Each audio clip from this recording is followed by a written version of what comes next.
Nah, cara mengelola emosi ketika berhadapan dengan beban kerja yang tinggi. Mungkin di sini apalagi lagi puasaan gitu ya, banyak banget trigger pengen makan orang, nggak boleh puasa, nanti dipikirnya kita vampir gitu. Enggak, tapi bener banget rasanya entah atasan yang bikin nggak iso iki, harus harus ini sekarang ini, rasanya kayak atau kalau kayak gitu deadline setelah kita di jam-jam kita mau pulang kerja. Wah, rasanya kudu gitu kan ya. Oke. Berikutnya. Nah, sebenarnya sederhana.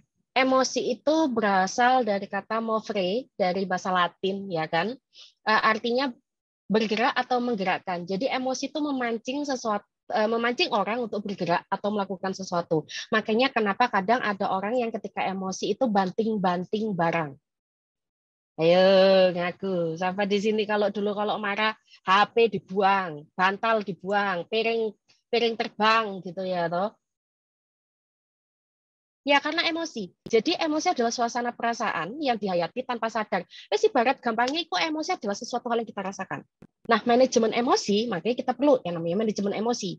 Ya kan? Adalah metode atau cara mengendalikan emosi.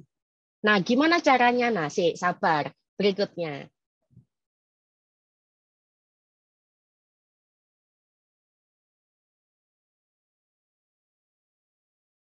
Lanjut. Nah, masih ngelek.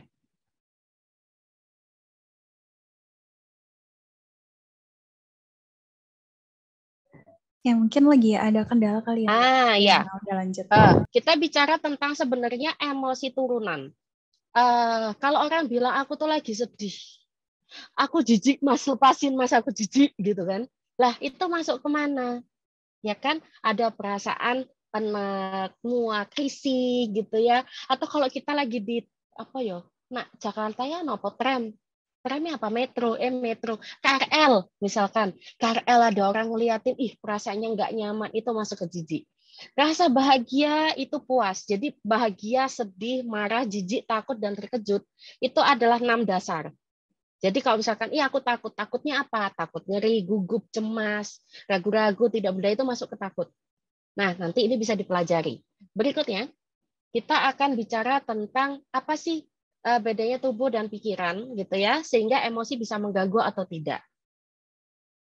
Berikutnya. Nah, jadi perbedaan. Orang pasti akan nanya, iya apa sih bedanya emosi sama perasaan gitu kan? Nah, kalau emosi itu dialami dengan kondisi lemah. Lemah itu ibarat kata kayak kita gampang banget ke trigger. Itu emosi. Kemudian tidak jarang disertai gejala fisik. Makanya ada istilah psikosomatis. Psikosomatis itu apa? Kalau yang ciwi-ciwi pernah punya GERD, mah pernah ngerasain? Ada yang ngerasain nggak ya? Apa semuanya nggak pernah ngerasain punya mah? Yang cewek? Kalau yang cowok, ayo yang cowok, pundak di sini rasanya berat, kangen, keras enggak? Kemudian di belakang leher, di daerah belakang leher itu pasti berat. Atau kalau yang cowok sering banget yang namanya insomnia. Nggak cowok, nggak cewek sih sebenarnya kalau insomnia. Ada yang pernah mengalami insomnia? Kesulitan tidur? Kolom di chat? Ya, itu adalah emosi. Gitu ya. Akhirnya dapat berlangsung dalam waktu lama. Makanya emosi itu bisa berjam-jam, bisa berhari-hari. Salah satunya mungkin yang dirasakan adalah gamon. Ayo, tahu gamon? Gagal move on. Itu masuknya ke emosi gitu ya. Kenapa? Karena pada saat berlangsung logikanya nggak jalan. Itu emosi. Sedangkan berbeda dengan perasaan. Perasaan itu dalam dengan kondisi yang sangat kuat dan tidak disertai disertai gejala fisik dapat diketahui oleh orang lain. Misalkan aku perasaan kok nggak enak ya, kok kayaknya aku bakal ada apa-apa gitu, kok aku habis ketawa ketawa ngakak pasti aku bentar lagi nangis. Itu adalah perasaan dan berlangsungnya tidak lama, ibarat kata kayak gitu. Dan pada saat berlangsung logika itu tidak atau kurang berfungsi, ibarat kata kayak gitu. Makanya kenapa kalau kita jatuh cinta ya, biasanya nih kalau kita jatuh cinta Banyak orang mengatakan tai kucing rasa coklat. Atau salah ya? Ada yang pernah jatuh cinta di sini, akhirnya jadi bucin, gitu kan? Tapi sebenarnya emosi ini mengganggu atau tidak sih? Kalau dibilang mengganggu adalah ketika kita merasa tidak nyaman dengan emosi kita. Misalkan marah bisa langsung teriak. Saya pernah punya klien ketika dia marah itu seluruh kebun binatang keluar semua. Tapi sebenarnya emosi itu diperlukan untuk berelasi sosial dan kesehatan mental. Kalau kita nggak bisa ngeluarin emosi itu kayak kita rokokan, asapnya kita telan. Kok nggak enak ya? Ya emang nggak enak gitu loh. Nah, emosi akan mengganggu kehidupan apabila intensitas pengalaman, misalkan ada traumatik masa lalu, kemudian kalau di tempat kerjaan ini, yaitu tadi, kita mau pulang 5 menit sebelum pulang, atasan datang utuk-utuk, nih ya, minta tolong dikerjakan ya, besok harus selesai. Bagaimana perasaan Anda? Ibarat kata kayak gitu. Dan karakteristik individu. Misalkan nih kita ada salah, tiba-tiba HR kita atau supervisor kita tiba-tiba datang bilang, kamu ke ruangan saya ya?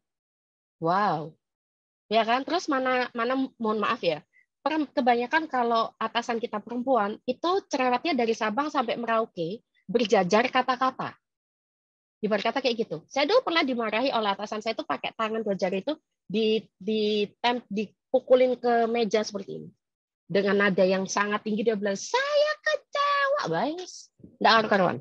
Akhirnya emosi tersebut dapat mengganggu pikiran dan perilaku. Ibarat kata kayak gitu.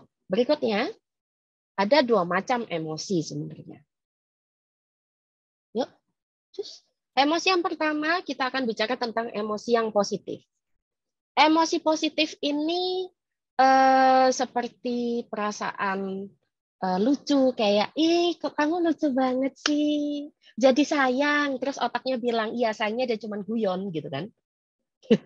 Kemudian ada kegembiraan, rasanya kalau misalkan dapat excellent excellent employee gitu, misalkan ada perasaan gembira, kemudian ada nyaman saat bekerja, kemudian rasa ketertarikan, aduh kayaknya pekerjaanku kok menarik ya. Ini adalah emosi yang positif.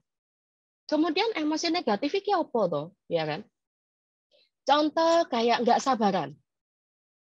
Pokoknya aku harus ngerjain tugas ini sekarang, itu nggak sabaran. Akhirnya jadi apa? Imperfect, laporannya kacau. Kemudian bimbang, aduh dilema lah bahasa gaulnya gitu ya, dilema antara si A atau si B, antara pekerjaan A atau pekerjaan B. Aku tuh pengen resign, tapi aku bingung. Kalau aku resign aku nggak dapat duit. Tapi aku nggak betah loh di kerjaan ini. Itu masuk ke bimbang. Ada rasa marah, jengkel, ada perasaan depresi, dan sebagainya. Itu adalah 2 macam emosi, baik positif maupun negatif. Nah, berikutnya adalah pentingnya emosi.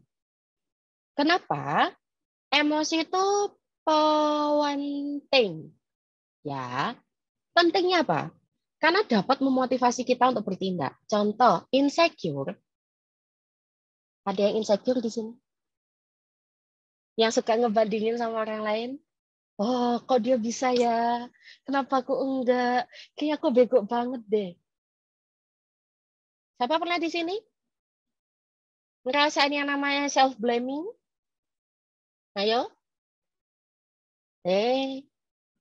Atau ini lagi pada nyiapin makan? Kok sampai nggak ada yang ngechat? Ya cowok loh yang bilang dia lebih cantik dari aku gitu kan. Ya.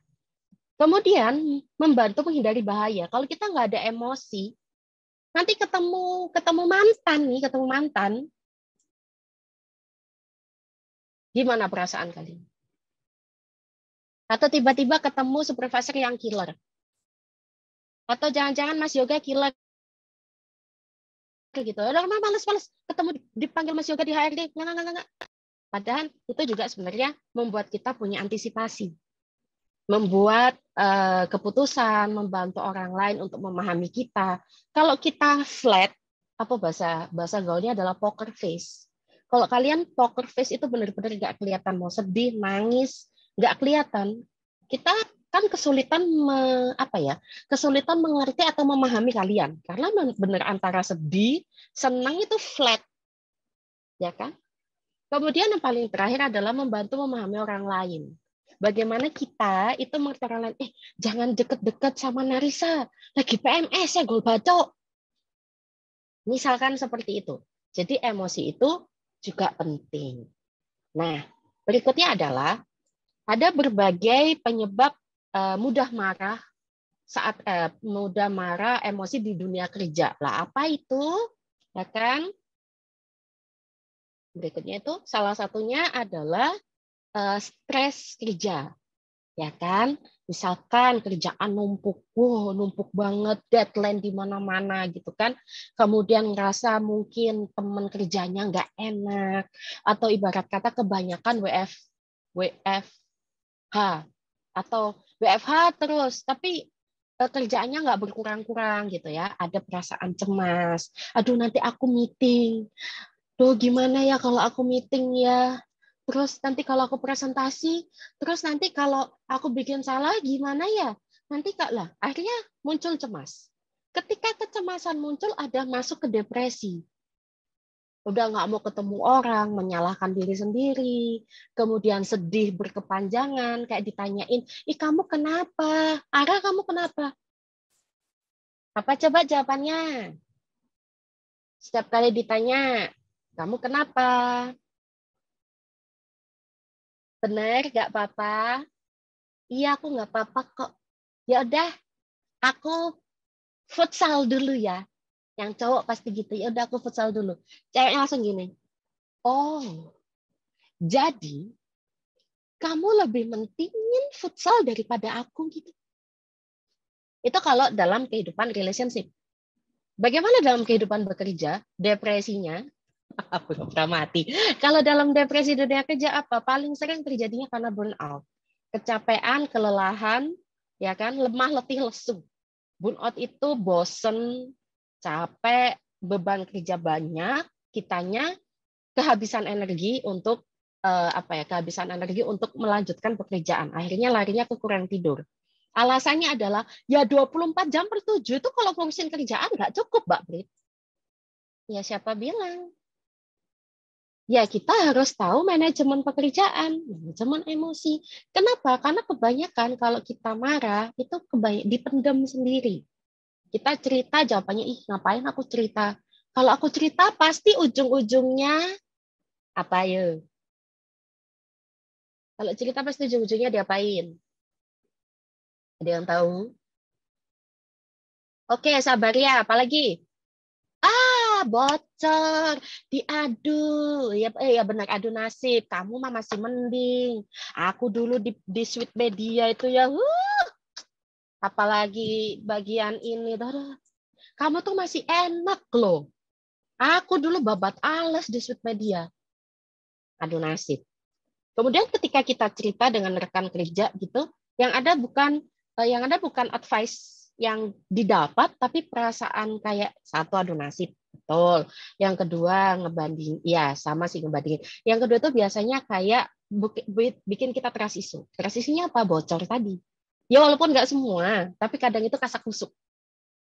Ibarat kata kayak gitu. Ini tidak terjadi di laki-laki dan perempuan ya. Di sini tidak ada gender bias, tapi saya bicarakan bahwa di dunia kerja itu kalau dalam pertemanan usahakan tetap profesional. Ibarat kata kayak gitu. Berikutnya, emosi negatif di tempat kerja itu meliputi apa aja sih sebenarnya? Paling sering muncul adalah frustasi. Bedanya frustasi sama stres itu apa? Kalau stres itu adalah kita yang bikin, gitu ya. Kita yang bikin sendiri. Tapi kalau frustasi itu ada tekanan dari orang lain. Ya, jadi ibarat kata ketika kamu terjebak pada suatu situasi yang tidak diinginkan. Aduh, harusnya kan aku KPI tahun ini tuh akunya bagus loh. Kenapa kok nilainya turun ya? Kan aku udah berusaha. Loh, kalau nilaiku turun nanti aku gimana? Cemas, frustasi. Ibarat kata kayak gitu. Cemas itu jadi kayak mikirin kerjaan tadi, kayak aduh KPI ku gimana ya? Aduh, nanti kalau KPI ku turun, probationku bagaimana? Ada kecemasan. Akhirnya ketika kita tahu hasil KPI misalkan, KPI itu kan kadang diisi oleh teman serekan kita juga ya. Terus misalkan nih, kalian ada gesekan dengan rekan kerja, yang rekan kerja ini memberikan nilai jelek ke kita. Ada rasa marah.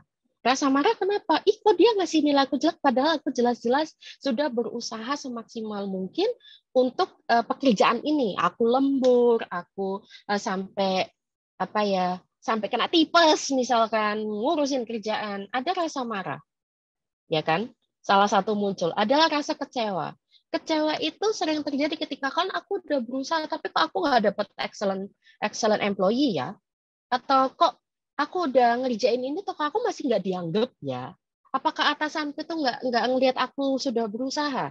Itu pasti akan muncul pikiran-pikiran kayak gitu.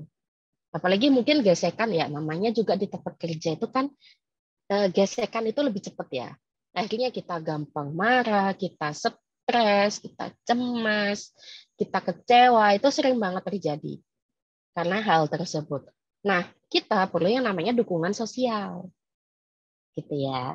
Dukungan sosial ini piye toh? Berikutnya. Nah, contoh kalian ini kan ada yang namanya supervisor. Ya, kalau ada supervisor, yuk kita datang ke supervisor, minta dukungan. Jadilah supervisor, kalau di sini ada yang jadi SPP, jadilah orang yang ya little bit punya ilmu terkait apa ya? Terkait psikologi juga gitu ya. Kenapa? Karena kadang kita itu nggak tahu harus cerita ke siapa terkait kerjaan ya. Cerita ke teman, paling teman jawabannya adalah udah sabar aja, diusahain dulu, pasti begitu. Tapi nggak dapet apa ya?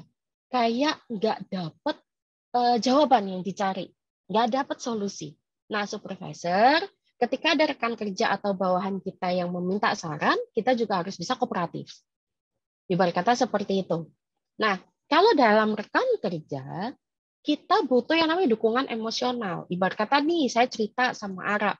Ara tahu nggak sih, aku bingung loh. Kemarin itu kok hasilnya target penjualanku kok kurang ya? Perasaan aku udah maksimalin loh, tapi kok masih kurang ya? Kenapa? Nah, sebagai rekan kerja harusnya kita saling mendukung. Bukan malah ya rasain. Enak kan? Penjualanmu kurang kan? Kamu nggak dapat bonus kan? Sian deh. Dan itu sering terjadi. Ibarat kata begitu. Nah, saya harap teman-teman di Sweetmedia tidak begitu, gitu ya. Kenapa? Karena sebenarnya dukungan sosial ini penting banget. Saya punya klien, kasus yang saya tangani pada saat itu adalah dia terkena bipolar. Pada saat dia bipolar, itu ternyata lingkungan pekerjaannya dia itu sangat-sangat tidak kooperatif.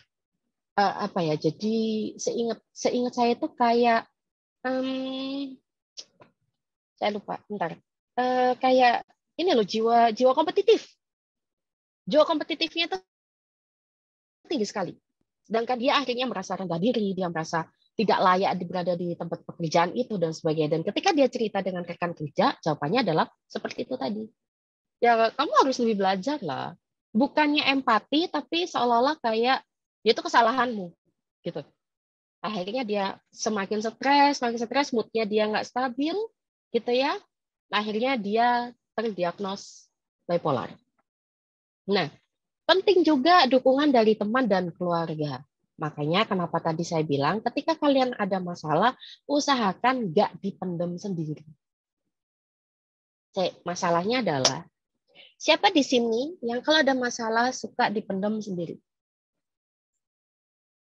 Ada? Saya. Ayo. Ada nggak? Coba, saya penasaran. Kenapa kok suka mendem sendiri? Ada yang mau kolom di komen chat? Oke, selain trust issue.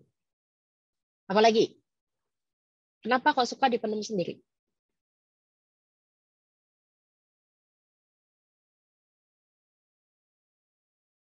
Nah, kebanyakan adalah takut nambah beban sebenarnya. Ketika kita cerita, kita akan berpikir bahwa nanti orang itu akan kepikiran terhadap diri kita, gitu ya. Padahal enggak banget. Contoh kalau kita punya teman, sama kayak mereka datang ke psikolog gitu ya. Mereka bikin janji, bikin jadwal, setelah itu baru kita ngobrol. Sama ketika kita punya teman, kita telepon atau kita WA, ada waktu kapan ya, aku pengen cerita dong, aku pengen curcol dong, atau aku pengen ketemu lah, atau apapun. Kalau si teman ini sudah memberikan waktunya untuk ketemu sama kita, maka berarti dia sudah menerima dirimu apa adanya. Bukan berarti, waduh nanti aku jadi beban mikirin dia. Enggak. Percayalah, ketika kalian diceritain itu cuma sambil lalu. Nanti kalau ditanya, kamu ingat kan ceritaku yang kemarin? Yang mana ya? Ada beberapa kasus seperti itu. Dan kalau memang kalian pernah punya trust issue, ada istilah nulis. Lah, nanti caranya tak jelasin gitu ya. Intinya kalian kalau mempunyai permasalahan emosi di dalam dunia kerja, ya yang paling penting ada 3 hal. Bantuan dari atasan gitu ya, rekan kerja, karena kalian kalau kerja ya ketemunya dia lagi kan. Yang ketiga adalah teman dan keluarga atau orang terdekat dari kita lah. Ibarat kata seperti itu. Berikutnya, ada 10 cara mengendalikan emosi di tempat kerja gitu ya. Yang pertama kita adalah tarik nafas gitu. Kayak misalkan ketika kita udah aduh capek nih. Pasti kalian kebanyakan begini. Aduh capek. Pasti begitu kan? Nah, kita tarik nafas. Tarik nafas saja sebentar. Kemudian kita cari apa ya pemicunya? Apa ya? Aku kenapa ya kok kayak gini tuh kenapa sih? Oh, kemarin kenapa sih? Oh iya ya. Tadi waktu aku meeting aku nggak dianggap, ngomongku nggak dianggap dan aku dipotong terus. Klarifikasi. Kita datengin tuh orang. Sorry ya aku mau nanya dong. Nanyanya baik-baik. Jangan gebrak-gebrak meja gitu kan. Kita tanya, bentar, aku mau nanya dong. Sorry, tadi kenapa ya pada saat rapat aku kok kau potong-potong? Emang salahku atau aku ada salah atau aku ada apa mungkin kau bisa cerita ke aku. Kita klarifikasi. Kemudian jangan gegabah. Kebanyakan kalau kita emosi itu otak kita nggak jalan. Kayak udah mau marah aja gitu kan. Nah akhirnya jadinya kita berantem. Kenapa? Karena kita tidak menghargai rekan kerja. Dia berkata, aku tuh lebih. Kamu tuh tahu apa? Kamu tuh cuman anak kemarin sore. Kamu tuh cuman junior ya. Nggak penting gitu. Aku tuh di sini senior gitu. Padahal antara senior dan junior tetap harus ada rasa penghargaan, gitu ya.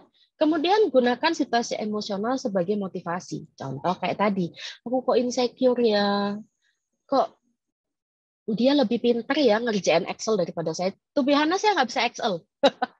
Saya jujur. Excel yang gimana-gimana saya nggak bisa. Saya cuma bisa Excel standar, gitu ya.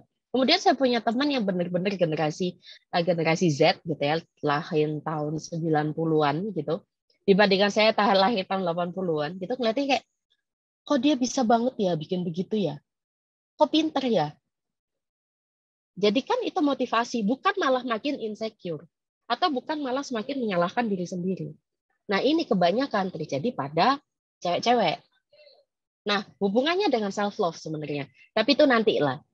Kemudian jauhi situasi yang jadi pemicu. Misalkan nih saya berantem sama rekan kerja gitu ya. Ya udahlah. Setiap kali saya kepapasan sama rekan kerja ini, di otak saya akan membayangkan dia tuan keren. Atau misalkan saya diomelin sama atasan saya gitu ya. Saya membayangkan saya sedang diceramah, saya sedang melihat konsernya Giant.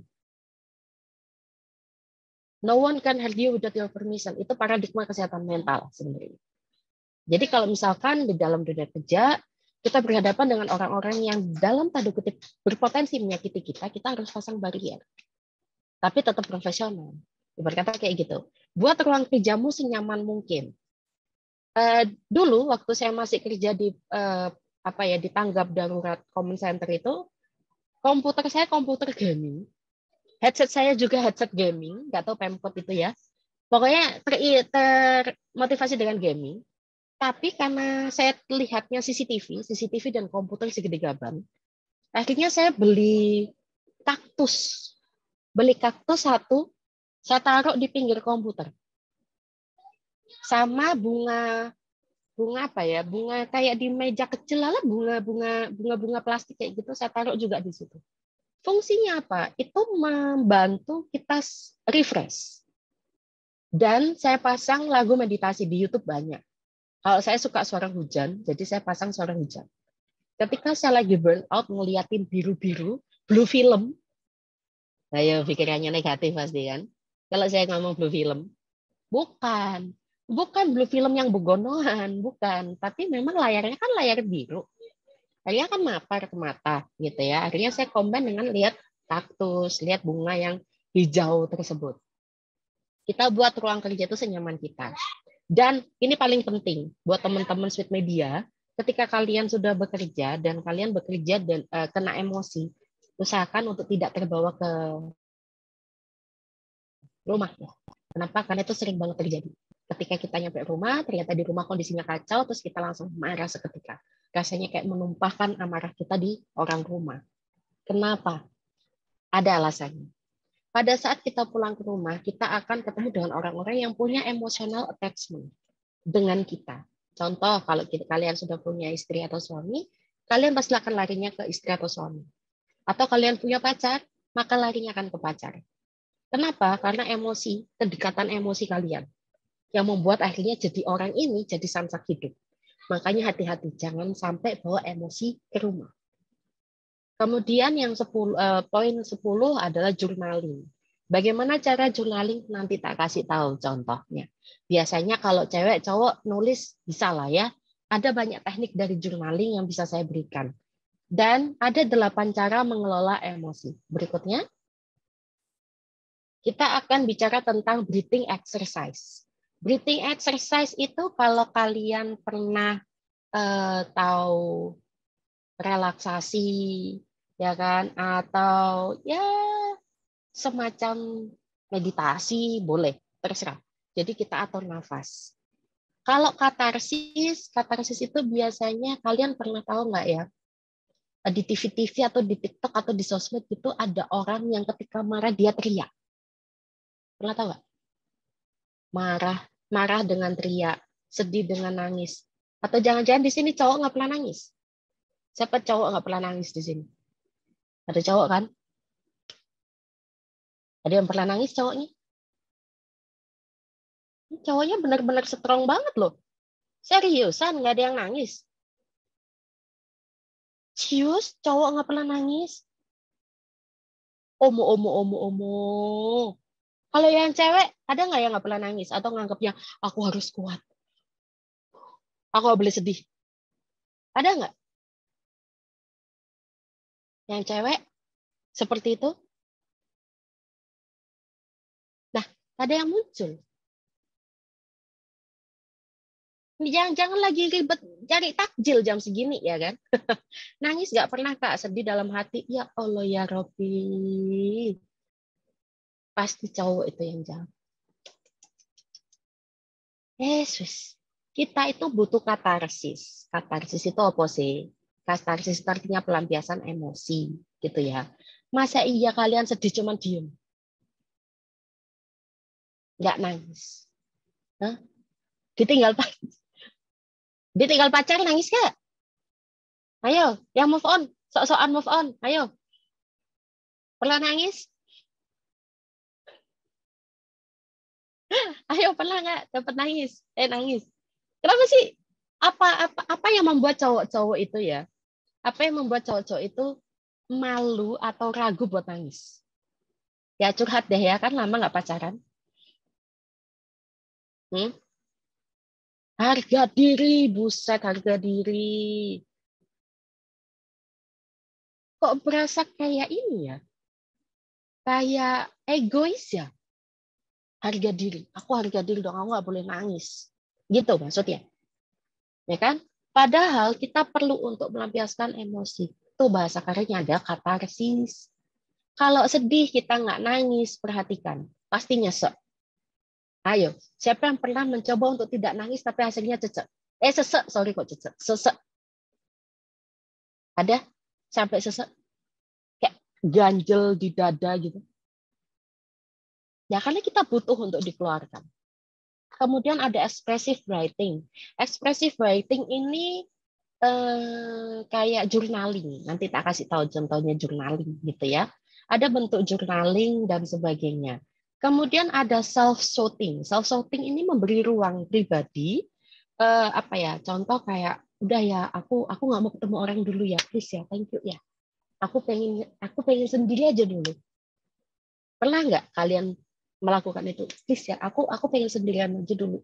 Nggak apa-apa kok, aku nggak apa-apa, tapi aku ini ya, aku butuh waktu. Ibarat kata kayak gitu. Ini adalah namanya self-sort. Kita memberikan ruang dan waktu untuk diri kita sendiri mengelola emosi. Kemudian keempat ada musik meditasi. Makanya kenapa tadi kan saya bilang saya dengerin lagu gitu ya, karena saya pernah kena secondary traumatik gitu ya. Kayaknya saya kayak dengerin lagu suara hujan tadi gitu ya. Kemudian mungkin ada yang suka denger baca Quran atau baca Alkitab, terserah, dengerin ada musik meditasi gitu ya. Ya memang kenapa kalau suka ngantuk, nah tak jelasin lagi nanti, sabar ya toh. Kemudian self talk itu kayak kita ngomong sama diri kita sendiri gitu ya. Ngomong sama diri kita sendiri itu kenapa badan kita itu punya jiwa, makanya dari istilah psikis dan fisik. Psikis adalah jiwa di dalam diri kita. Fisik ya kan kita yang bisa kita lihat gitu ya. Nah, itu yang kita mentornya bicara. Adit sama Ilham, pacarnya Ara. Oh siap. Nanti dimantorin sama Mas Ilham. Oke, kita bicara dengan self talk gitu ya. Ngomong sama diri kita sendiri, nanti tak kasih tunjuk gimana caranya. Kemudian ada reminiscence terapi. Misalkan mengingat hal-hal baik yang kita lalui bersama orang tersebut. Contoh, kalau di dalam dunia kerja biasanya kayak kita sering makan bareng gitu ya, sama supervisor, sama manajer, sama rekan kerja gitu ya. Ternyata aku pernah loh dibawain coklat sama dia, walaupun sempat baper gitu kan. Nah, kita ingat yang baik-baik supaya kita emosi kita nggak selalu negatif gitu kan. Itu mengingat sesuatu hal yang positif, masuk ke reminiscence therapy. Kemudian yang paling 8 adalah simple self care. Simple self care itu apa ya? Mandi air hangat, me time, makan coklat, bikin Indomie pakai telur, pakai cabai, nonton Netflix, nonton drakor, ya kan? Ibarat kata kayak gitu. Lari, tapi bukan lari dari kenyataan ya. Kalau lari dari kenyataan ada nggak ini di sini? Nggak ada. Ya, sebenarnya kalau tadi tak jawab ya, oke, fight dengan kenyataan. Oke. Sebenarnya kalau saya suka di poinnya Nia yang dugem gitu. Pada saat kita lagi senang, kita akan cenderung mendengarkan lagu-lagu yang juga ikutan senang. Karena kita cenderung mencari sesuatu hal yang sama energinya dengan kita. Termasuk ketika kalian gamon, kalian diputus pacar atau lagi sedih, pasti lagunya adalah sialnya mahal ini. Kemudian apa lagi? Apa lagi ya? Apalagi yang lagu-lagu begitu gitu kan, lagu-lagu galau, lagu-lagu melo gitu kan. Tapi kalau kita lagi senang ya pasti akan lagu-lagu dugem, lagunya Marshmello, lagunya siapa kayak gitu. Dan pada saat kita meditasi, kenapa kita mengantuk? Di otak kita tuh punya yang namanya gelombang otak gitu ya. Gelombang otak itu macamnya ada 5. Kalau kita dikejar anjing atau kita lari, gelombang otak kita itu ada di gamma. Kita lagi ngobrol kayak gini, ya kan? Itu ada di beta. Kita lagi ngobrol, kita di beta. Kita kerja, kita di beta. Pada saat kita relaksasi kita ada di alfa. Makanya kondisinya sudah mulai stabil, sudah mulai tenang.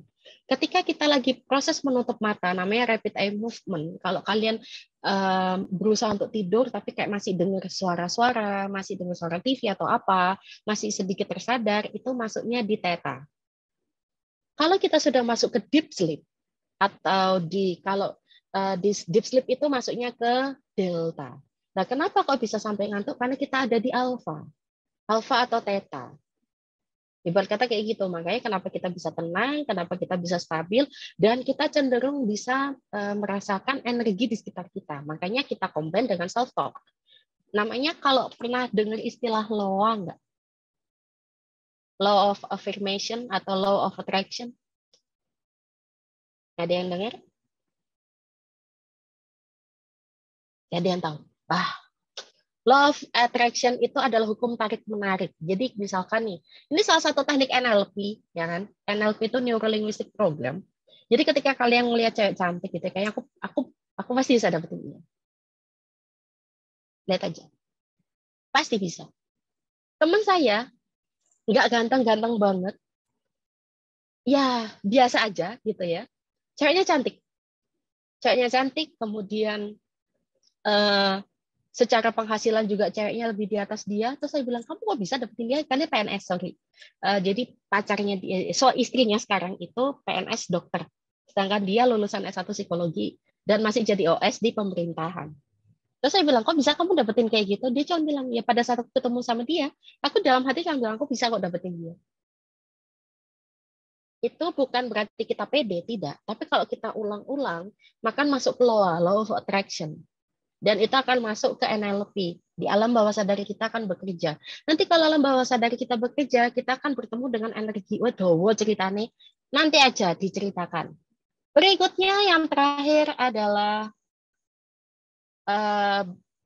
kapan? Ini tambahan dari Mas Yoga gitu ya. Sebenarnya kapan sih kita butuh konsultasi ke psikolog gitu? Yang pertama, kalau kita sudah ketemu yang namanya sedih berkepanjangan. Nah, berikutnya Mbak. Sedih berkepanjangan gitu ya, sedih kayak kurang lebih 2 minggu berturut-turut, kemudian kayak nggak ada semangat hidup, ya kan, stres jangka panjang, sedih, stres, kemudian ada perasaan cemas yang sulit dikendalikan, kayak udah sampai kadang keringat dingin, terus begini-begini tangannya, itu cemas, kemudian mood swing, tiba-tiba dari sedih ke seneng gitu ya. Kemudian mohon maaf kalau ada trigger warning di sini, self harm atau menyakiti diri sendiri. Kemudian sampai muncul suicide thought, keinginan untuk bunuh diri gitu ya. Kemudian muncul halusinasi itu ada halusinasi auditori itu kayak dengar-dengar sesuatu. Kemudian kalau halusinasi penglihatan gitu kan, itu kayak kita melihat, aduh kayaknya kok ada manajerku di situ ya sedang memperhatikan aku lagi kerja gitu. Atau kayak rasanya jadi SpongeBob yang diperhatikan oleh Tuan Crab ketika bikin Krabby Patty, gitu ya. Itu muncul halusinasi, atau yang paling sering terjadi adalah sulit konsentrasi atau menjaga fokus. Apakah ada beberapa tanda-tanda ini di diri kalian? Konsultasikan ke psikologi. Banyak banget cara buat konsultasi gitu ya. Jadi nggak perlu malu, nggak perlu takut untuk konsultasi. Karena apa? Yang terakhir, kata penutup dari saya gitu ya.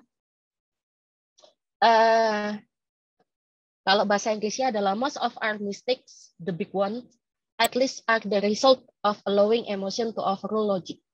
We knew the right choice, but didn't obey. Jadi sebenarnya sebagian besar kesalahan kita itu ya nggak muncul deh. Setidaknya yang besar adalah hasil dari membiarkan emosi mengalahkan logika. Kita tahu, tapi kita nggak punya pilihan. Ibarat kata kayak gitu. Jadi jangan usahakan atau jangan sampai emosi kalian itu mengalahkan logika atau perasaan kalian mengalahkan logika. Itu aja kalau dari saya. Saya kembalikan ke Nerissa.